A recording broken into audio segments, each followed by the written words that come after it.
கோமதி, ராஜி 2 பேருமே சேர்ந்து சமையல் பண்ணிட்டு இருக்காங்க. சமையல் பண்ணிகிட்டே இருக்கும்போது ஃபோட்டோஸ்லாம் பார்த்துட்டே இருக்காங்க. "என்னது அது?" அப்படின்னு சொல்லிட்டு கோமதி கேட்குறாங்க. "அதுவா, மீனாக்கா ஃபோட்டோ எடுத்து அனுப்பியிருக்காங்க. 2 பேரும் சேர்ந்து பீச்சில் இருக்காங்க. நல்லா இருக்கா?" அப்படின்னு சொல்லிட்டு ராஜி காட்டுறாங்க. அதை பார்த்தோன்னே கோமதி, "சூப்பராக இருக்குது அப்பா, இவங்க 2 பேரும் சந்தோஷமாக இருந்தால் எனக்கு அதுவே போதும்" அப்படின்னு சொல்லிட்டு இருக்காங்க. "நல்லா இருக்குல்ல ஃபோட்டோஸ்லாம்?" அப்படின்னு 2 பேருமே சேர்ந்து பார்த்துட்ருக்கீங்க. அங்கேருந்து தங்கமயில் வராங்க. வந்தவொடனே, "என்ன பார்த்துட்ருக்கீங்க நீங்கள்? காட்டுங்க பார்க்கலாம்" அப்படின்னு சொல்லிட்டு பார்க்குறாங்க. அப்படியே ஃபோனை பிடுங்கி பார்க்குறாங்க. "ஓ, பீச்சில் எடுத்த ஃபோட்டோவா? நல்லா இருக்கே, சூப்பராக இருக்கே" அப்படின்னு சொல்லிட்டு அப்படியே போகிறாங்க. அதுக்குள்ளே பாண்டியன் வராரு. வந்தவொடனே, "கோமதி, என்ன பண்ணுற?" அப்படின்னு சொல்லிட்டு கூப்பிடுறாரு. அங்கேருந்து வராங்க ராஜி, கோமதி 2 பேருமே. வந்தவொடனே சொல்கிறாரு, "இங்கே என்ன நடக்குதுன்னு தெரியுமா? உன் பையன் போயிருக்கான் சென்னைக்கு. நான் ஃபோன் பண்ணால் ஃபோனு சுவிட்ச் ஆஃபில் இருக்குது, ஃபோனே எடுக்கலை" அப்படின்னு சொல்கிறாரு. "உனக்கு ஏதாவது ஃபோன் பண்ணானா? ஏதாவது உனக்கு தெரியுமா?" அப்படின்னு சொல்லிட்டு கேட்குறாரு.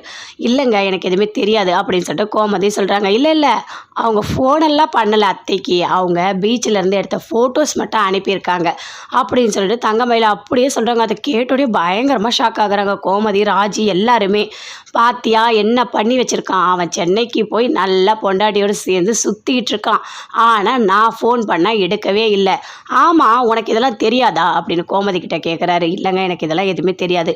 "அது எப்படி உனக்கு தெரிய மாட்டுது? ராஜி டியூஷன் எடுத்தால் உனக்கு தெரிய மாட்டுது, செந்தில் பீச்சுக்கு போனால் உனக்கு தெரிய மாட்டுது, ஐயா உனக்கு இதெல்லாம் மட்டும் கரெக்டாக தெரியவே மாட்டுது" அப்படின்னு சொல்லிட்டு பாண்டியன் சொல்கிறாரு.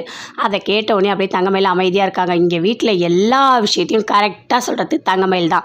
தங்கமயில் தான் டியூஷன் எடுத்ததை சொன்னது, இப்போ பீச்சுக்கு போனது எல்லாமே தங்கமயில் சொல்லி தான் எனக்கு தெரியுது அப்படின்னு பாண்டியன் சொல்கிறாரு. அதை கேட்டவுடனே பயங்கரமாக கோவம் வருது ராஜிக்கு. "ஓ, அப்போ நான் டியூஷன் எடுத்தது இவங்க தான் சொல்லிவிட்டு இருக்காங்களா?" அப்படின்னு சொல்லிட்டு பயங்கரமாக கோவப்படுறாங்க. அப்படியே சமையல் ரூம் பக்கமாக வராங்க தங்கமயில்.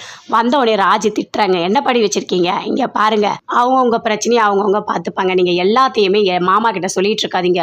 இதுக்கு மேலே எதையுமே சொல்கிறவளை வச்சுக்காதீங்க" அப்படின்னு சொல்லிட்டு ராஜி பயங்கரமாக திட்டுறாங்க தங்கமயில.